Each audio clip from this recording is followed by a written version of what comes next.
Hola amigos, ¿cómo están? Espero que se encuentren muy bien. Amigos, sean bienvenidos a mi canal, sean bienvenidos a un nuevo video, una nueva video reacción. Amigos, el día de hoy, como pueden ver en el título del video, hoy voy a estar reaccionando a España vacía, ¿por qué nadie vive ahí? Es un video que pues me la encontré aquí en YouTube buscando pues videos para reaccionar y me encontré con este video. No lo he visto, en serio no he visto nada de este video, pero me pareció muy interesante porque decía España vacía. ¿A qué se refiere con eso? Por eso quiero traerlo al canal. Espero que les guste. Si es así, no olviden dejar su buen like y suscribirse a mi canal para que no se pierdan ninguna reacción acerca de España. Así que amigos, no quiero enrollarme más y comencemos con esta video reacción. Es un país que tiene una economía sólida, que cuenta con Vamos un a clima ver agradable y que constantemente recibe inmigrantes. de qué se trata. Sin embargo, una enorme parte de su territorio se encuentra despoblado, como si fuera un desierto. Te invitamos a conocer qué es la España vacía y por qué hay miles de pueblos que pueden desaparecer. Seguimos de viaje y hoy sí vamos a hablar del lugar en el que nos encontramos. Nadie diría que Barcelona, esta ciudad, se encuentra deshabitada, sino todo lo contrario. Recibe miles y miles de turistas e inmigrantes cada año. Sin embargo, este fenómeno no se repite en el resto del país. Existe una parte en la que vive tan poca gente que se ganó el apodo de España vacía. Algunos la llaman también España vaciada y hasta inspiró movimientos políticos. En principio, podemos ver un par de imágenes para observar de qué estamos hablando. Una es esta fotografía satelital, en donde se ve claramente el fenómeno. Las costas se encuentran muy pobladas y el centro del país aparece menos iluminado. La gran excepción, claro, es la capital, Madrid. También algunas otras ciudades, como Zaragoza u otras capitales de provincia, que han atraído población de lugares cercanos. De hecho, el 90% de los residentes de este país vive en solo el 30% del territorio. O lo que es lo mismo, el 70% de la superficie española está habitada por solamente el 10% de las personas. Pero bueno, sabemos que desde hace tiempo son más las personas que deciden vivir en grandes ciudades en todo el mundo, por lo que podemos pensar que no se trata de un fenómeno aislado. Bueno, sí parece ser algo particular lo que sucede en España. Veamos este mapa de Europa en el que se distinguen los lugares deshabitados. Muchas zonas del interior de España se asemejan a lugares con geografías muy complicadas, como el norte de Escocia o de Escandinavia, donde hace mucho frío. O estas zonas de los Alpes, que cuentan con una gran altura que dificulta la instalación humana. Asturias. Con 48 millones de habitantes, España no es un país con baja población en total. De hecho, tiene una población parecida a las de Colombia o Argentina, países que son 2 y 5 veces más grandes respectivamente. De esta forma, España tiene una densidad de población que supera por bastante la media mundial. Lo que sucede en este país es que tenemos algunos núcleos muy populosos y el resto del territorio, en el que se hace muy difícil cruzarse con alguien. Algunas zonas son muy particulares en ese sentido. Es el caso de la serranía celtibérica, en donde no se llega a los 10 habitantes por kilómetro cuadrado. Tiene una elevación que hace difícil la vida allí, por lo que apenas nos encontramos con gente. Solo hay 4 localidades que superan los 20.000 habitantes.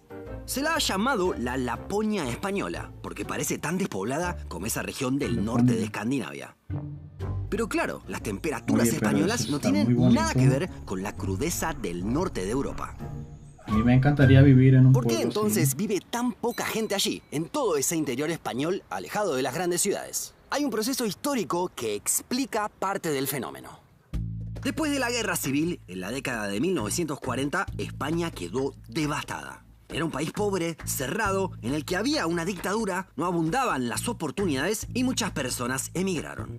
A partir de las siguientes décadas, el régimen de Francisco Franco generó un cambio en el modelo económico que produjo grandes modificaciones en el territorio. Hubo una apertura comercial que permitió incorporar maquinaria y tecnología del extranjero, lo que empujó a una modernización de la agricultura.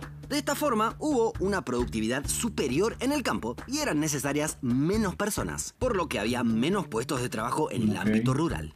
Al mismo tiempo, se instalaron grandes zonas industriales en varias ciudades, sobre todo en Madrid, Barcelona y Bilbao. Estas aglomeraciones atrajeron a muchas personas que migraron internamente, de los pueblos rurales a las enormes urbes.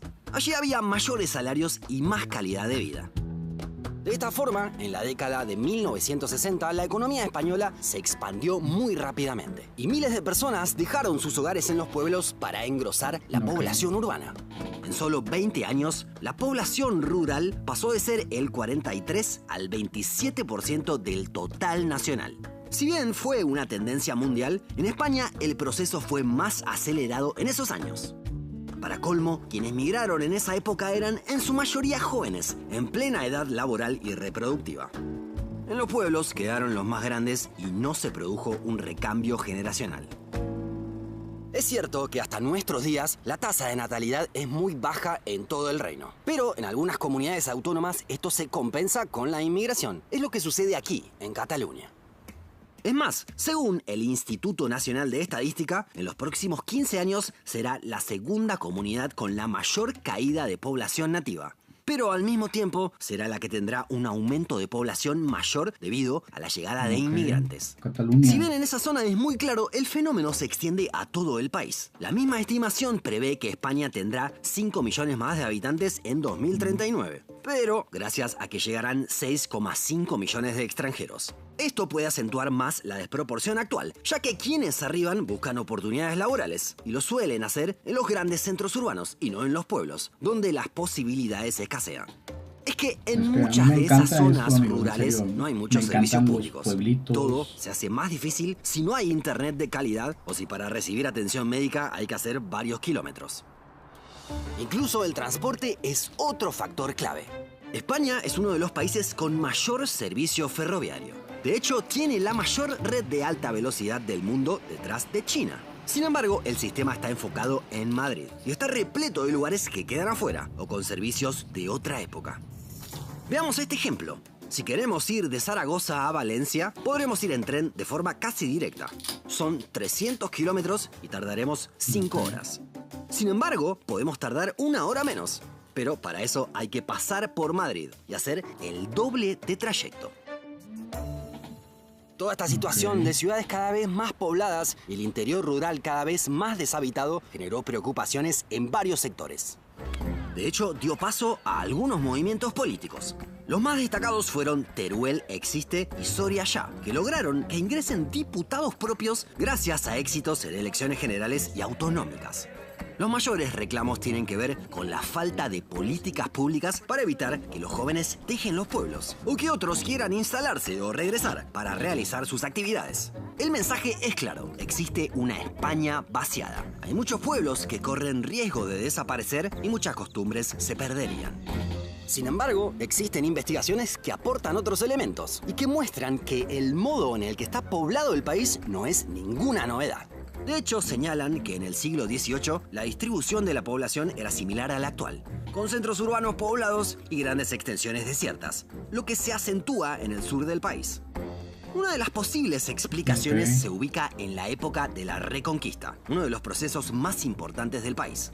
Cuando se extendía el territorio nacional hacia el sur, se optaba por un poblamiento concentrado, ya que era más fácil de defender. No lo ha mencionado. En cambio, si se hubieran instalado pequeños núcleos, la vulnerabilidad ante los ataques extranjeros habría sido mayor.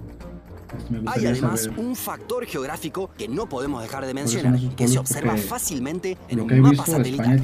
La geografía del interior de la península ibérica es montañosa y escarpada. Dentro de la Unión Europea, solo Austria tiene una elevación promedio mayor a España.